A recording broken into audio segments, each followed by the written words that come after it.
Nanawagan ang mga kasapi ng Bakers Association sa mga kinaukulan na ipagpaliban sana muna ang pagpataw ng 20% taripa sa Turkish flour hanggang matapos po ang bare months o sa katapusan ng Disyembre.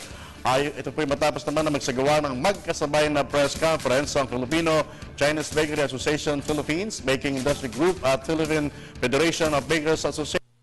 Po sa kanila, inaasahang papalo po sa 3 piso hanggang 4 na piso ang tataas sa kada loop ng Pinoy Tasty at 150 hanggang 2 piso naman ng per pack na 10 piraso ng presyong Pinoy Pandesal kapag ipinatupad po ang nasabing tarifa. Ang amin po lang hinihingi ay dumating ang pagkakataon na ito'y matanggap ng malaking bakery, particular po ang Gardenia Bakers, ang Filipino-Chinese Bakery Association, higit sa lahat po ang community bakeries na gumagawa ng mga maliliit na tinapay, yung mga burang tinapay sa ating merkado.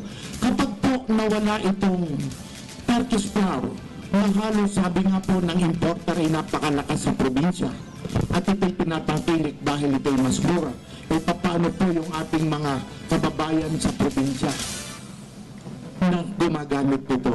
Kami naman po ay hindi tutol kung dapat i-impose ang 20% tariff. Inuulit ko po, kami po ay nahingi ng dagdag na panahon.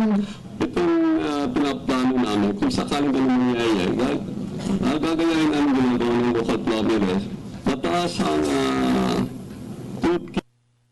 kahit ako konti ang gawa, kita pa rin. Kung ganun mangyayari po sa akin, kung ganun mangyayari, gagawin din namin ang ginagawa nila, magbabawas kami ng kasama. Kung maraming unemployment. At kung kaya mo pang gawin na ganun, mataas ang binibenta niyo, bigaya mo namin gawin, hindi ang makakabili ng limit tayo sa buhay. Okay kami sa amin eh. Dahil kumikita kami eh. Basta hindi naman lugi. Yan ang nangyayari. Kaya ayon po namin gawin yan.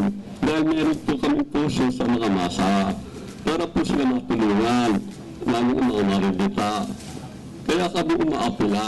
Kung papayagan mo kami mag-import, kung hindi before nila yung hearing, at mag-import ka, mag-umpisa kami ng negotiation next week, ang parating ko doon na October.